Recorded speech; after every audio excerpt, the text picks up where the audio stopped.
ओम नमः सिद्धिभ्यः नमो अरिहन्तान् नमो सिद्धाणं नमो ऐर्याणं नमो वज्रायाणं नमो लोहि सौवसाऊणम्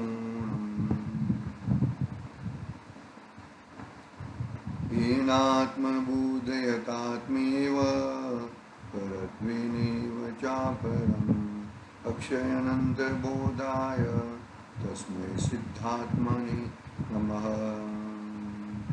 चेतीले चेतन चेत्या विना किम चालसे।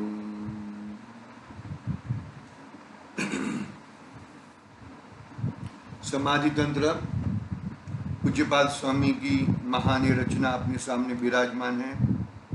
गाथा क्रमांक 29 पे अपना स्वाध्याय चल रहा है। 29 नंबर की गाथा में यह आया कि बाहर के जो भी है सब भय के स्थान है। वो सब क्या है? भय के स्थान है। और अंतरंग में जो है, अंतरंग में अंतरात्मा को तू पकड़ेगा तो जरूर वो निर्भय का स्थान पे आएगा। निर्भय वहां पे अभयपना मिलेगा।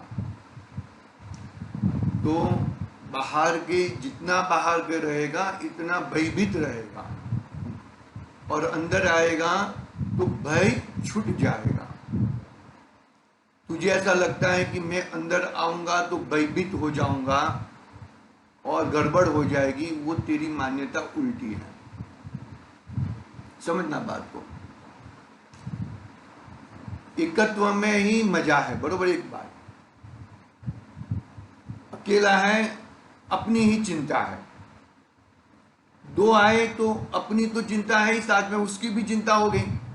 2 के 3 हो गए, 3 के 4 हो गए। तो गुरुदेव कहते हैं कि 4 व्यक्ति यानी कि 8 पैर वाला करोड़िया झाड़ बनाता है, ऐसा झाड़ बनाने वाला है।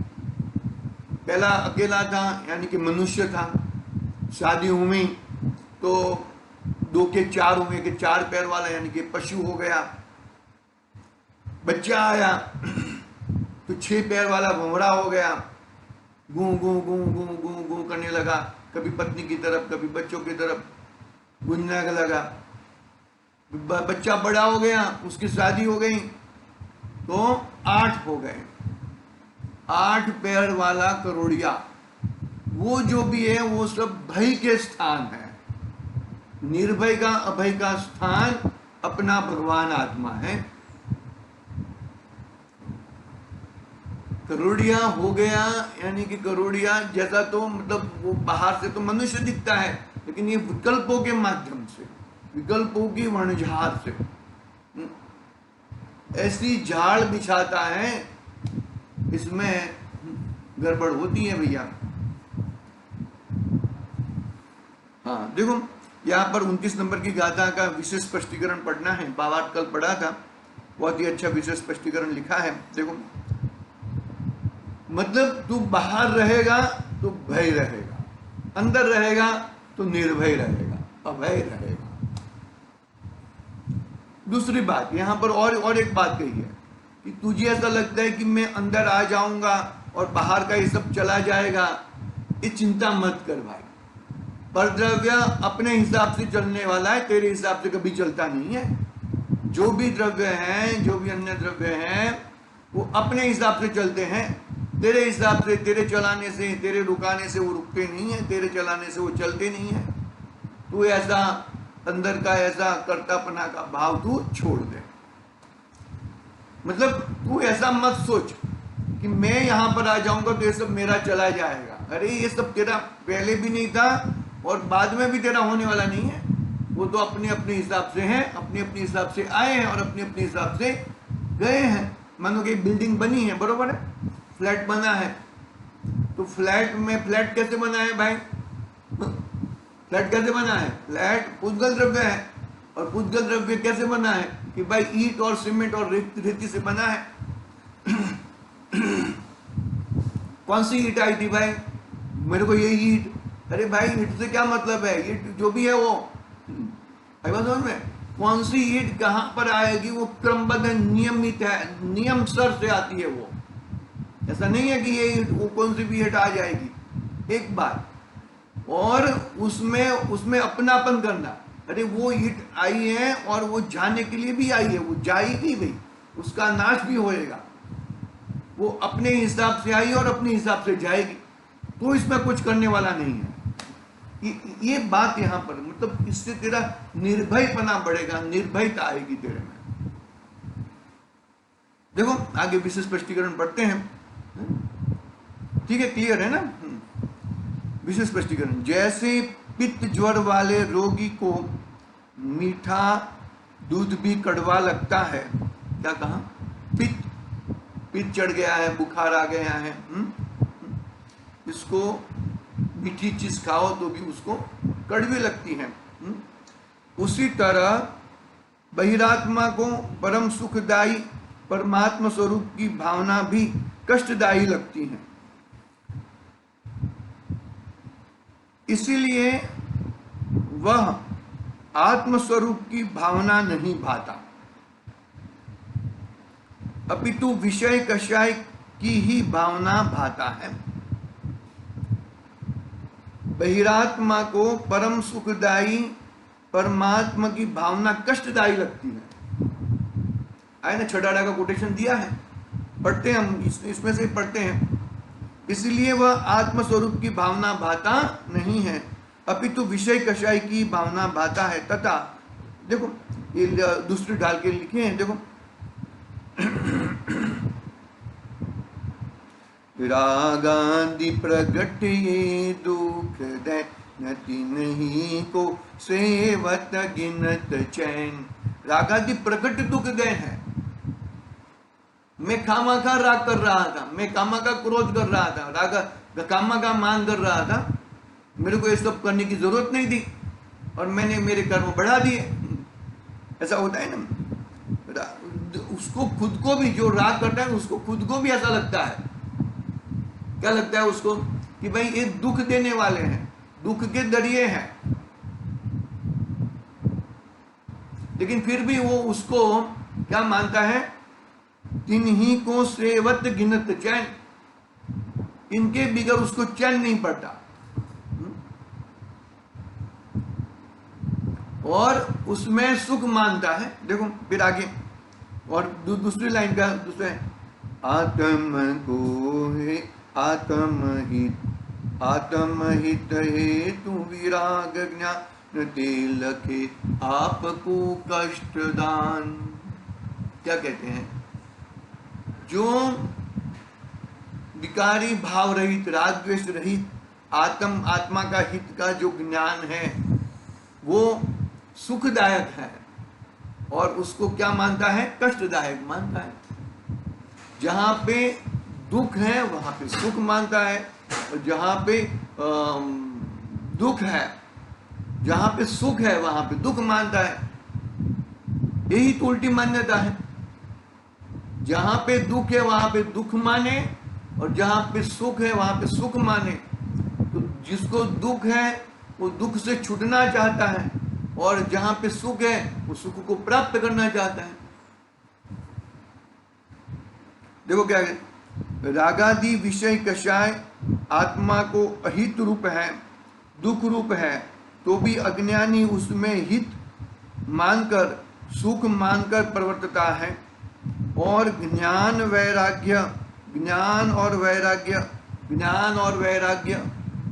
है और वैराग्य नहीं है, वो सूक्ष्म ज्ञान में जाता है, और वैराग्य है और ज्ञान नहीं है, वो रुंधाएला कषाय समान है।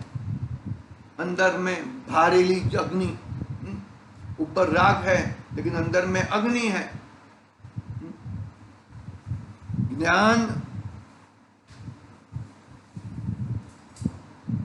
वैराग्य जो आत्मा को हितकर है उसे अहित रूप कष्ट रूप मानता है। देखो फिर श्रीमद राजचंद्र जी साहब का कोटेशन दिया है,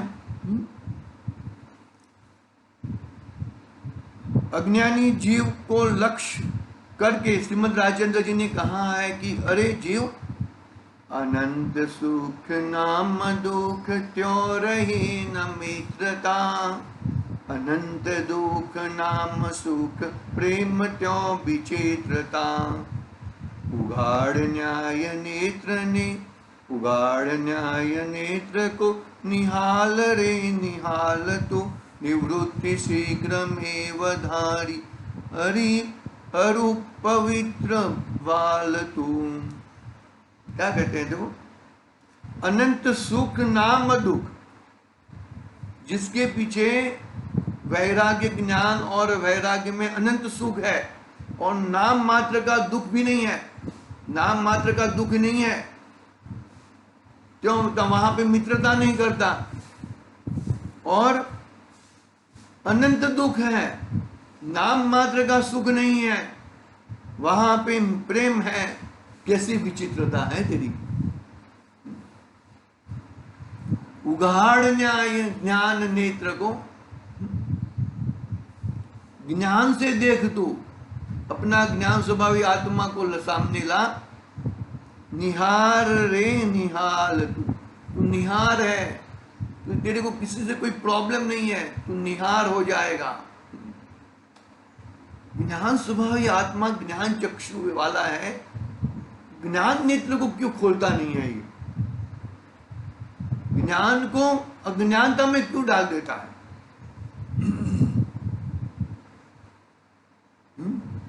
उगाड़ न्याय नेत्र को निहाल रे निहाल तू, निवृत्ति शीघ्र मेव धारी ते पवित्री पावाल तू। क्या कहते हैं यहाँ पर देखो, जो अनंत सुख का धाम है, ऐसे चैतन्य स्वभाव में तुझको मित्रता न रही, उसमें उत्साह और प्रेम नहीं आया, और अनंत दुख का धाम, ऐसे जो बाह्य विषय हैं उनमें तुझे सुख बुद्धि हुई, प्रेम आया, उत्साह आया, यह कैसी विचित्रता है। जहाँ पे सुख है वहाँ पे सुख नहीं मानता, और जहाँ पे सुख नहीं है वहाँ पे सुख मानता है। कितनी कैसी विचित्रता है। क्यों ऐसा विचित्रता बना करता है? हम छोटे बच्चों को कहते हैं ना, ऐसे ही हम छोटे बच्चों की तरह। पकड़ना बात को अच्छी तरह से, शांति से, धीरज पूर्वक।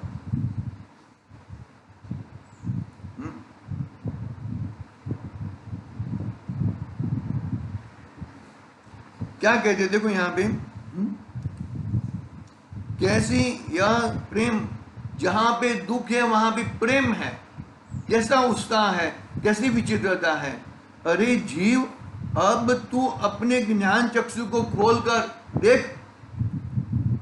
किसको खोलकर देख? अब तू अपने ज्ञान चक्षु को खोलकर देख। देख कि तेरा स्वभाव दुख रूप नहीं है, अपितु बाह्य विषयों की ओर तेरा झुकाव एकांत दुख रूप है। उसमें स्वप्न में भी सुख नहीं है। बाहर के विषयों में, विषय तो क्षण भंगुर है भैया, पानी के परपोटे के समान है। पानी का परपोटा कैसा रहेगा? कितना टाइम तक रहेगा? बहुत कम समय तक रहेगा। तो ये क्या है? उसमें स्वप्न में भी सुख नहीं है। इस प्रकार विवेक से विचार कर तू अपने अंतर स्वभाव के सन्मुख ढल, और बाह्य विषयों में सुख बुद्धि छोड़कर उनसे निवृत्त हो। नित्य निर्भय स्थान और सुख का धाम तो तेरा आत्मा ही है। नित्य निर्भय स्थान और सुख का धाम तो तेरा आत्मा ही है, और कोई नहीं है। ये बात समझ में? कितनी जबरदस्त बात हमारे राजचंद्र जी साहब ने बता दी। जहां पे सुख है वहां पे दुख मानता है, और जहां पे दुख है वहां पे सुख मानता है। प्रकट दिखता है उसको। प्रकट दिखता है, फिर भी वो दुख और दुख में उलझा रहता है भैया। इसीलिए क्या कहते, फिर कंक्लूजन क्या आया? तो कंक्लूजन ये आया कि तू जहां पर निर्भय स्थान तो तेरा आत्मा ही है, और भय वाला स्थान कौन सा है, क्या है? बाहर की चीजें हैं। बाहर में जाएगा, भयभीत होएगा, और दुख और दुख ही दुख में डलेगा। हाँ, इसीलिए शुद्धात्म स्वरूप में ससंवेदन सिवाय अन्य कोई अभयस्थान नहीं है। संसार दुख के त्रास के अभाव का वह एक ही स्थान है, अर्थात सुख का वह एक ही स्थान है। शरीर पुत्र आदि बाह्य पदार्थ कोई सुख के स्थान नहीं है। शरीर पुत्र आदि बाह्य पदार्थ कोई सुख के स्थान नहीं है। मतलब जहां पे सुख है वहां पर तू जा तो तुझे सुख मिलेगा, और जहां पे सुख नहीं है, जहां पे अनंत दुख है, दुख का दरिया है, वहां पर जाके क्या फायदा करेगा? क्या बोलो, वापिस एक बार पढ़ता हूं मैं। अनंत सुख नाम दुख त्यों रही न मित्रता, अनंत दुख नाम सौख्य प्रेम त्यों विचित्रता। उगाड़ ज्ञान नेत्र निहाल रे निहार तो, निवृत्ति शीघ्रमेव धारी अरु प्रवृत्ति बाल तू। अपना ज्ञान नेत्र को खोल, ए चर्म चक्षु को छोड़। चर्म चक्षु से जो दिखता है वो भयादित्य स्थान है, और ज्ञान से जो दिखता है वो भय के रहित के स्थान है भैया। अपने आत्मा में सुख ही सुख भरा है, उसका विश्वास ला। राग आदि में दुख ही दुख है। कितना भी ऊंचा उच्च कोटि का राग हो, वहां पे दुख ही दुख पाया जाता है। बस बंधन है, वहां पर दुख है भैया। तो मुक्त स्वभावी है, और मुक्त स्वभाव का आश्रय ले, और मुक्त स्वभाव का आश्रय लेके अपने परमात्मा तत्व को पा। इसीलिए शुद्धात्म स्वरूप के ससंवेदन सिवाय अन्य कोई अभय स्थान नहीं है। बाहर में कौन सी गुफा में, मुनिराज को डर लगता होगा कि मैं गुफा में जाके बैठ जाऊं, नहीं तो बन जाऊं। अरे डर किसका? इस शरीर आदि और शरीर आदि के संग वाले, वो उनके साथ मेरा अत्यंत अभाव है। ये जिसकी जरूरत है वो लेके जाएगा। मुझे तो मेरी चीज मेरे पास है, वो कभी मेरे से छूटने वाली नहीं है, और कभी किधर जाने वाली नहीं है। कितना जबरदस्त वैराग्य रहता होगा, कितना जबरदस्त विश्वास रहता होगा, विचित्रता नहीं रहती होगी भैया। देखो क्या कहते हैं यहां पर, इसलिए शुद्धात्म स्वरूप के स्वसंवेदन सिवाय अन्य कोई अभयस्थान नहीं है। संसार दुख के त्रास के अभाव का वह एक ही स्थान है, अर्थात सुख का वह एक ही स्थान है। शरीर पुत्र आदि बाह्य पदार्थ और कोई सुख के स्थान नहीं है। क्या कहा? सुख का वह एक ही स्थान है, शरीर पुत्र आदि बाह्य पदार्थ कोई सुख के स्थान नहीं है। कोई भी सुख के स्थान नहीं है। जहां पे सुख है वहां पे पहुंच जा, सुख मिलेगा ही भैया। नहीं मिलेगा ऐसा कुछ है नहीं। अपने सुखमयी भावना को भाओ, अपने सुख के अंदर आ जाओ। बाहर के सुख की वांछा से संसार आदि मिलेंगे। इस तरह आज की बात हम यहाँ पे पूरी करते हैं। 29 नंबर की गाथा पूरी हुई है, 30 नंबर की गाथा कल प्रारंभ करेंगे। आज के लिए ओम नमः सिद्धेभ्यः। निज निधि निज में बता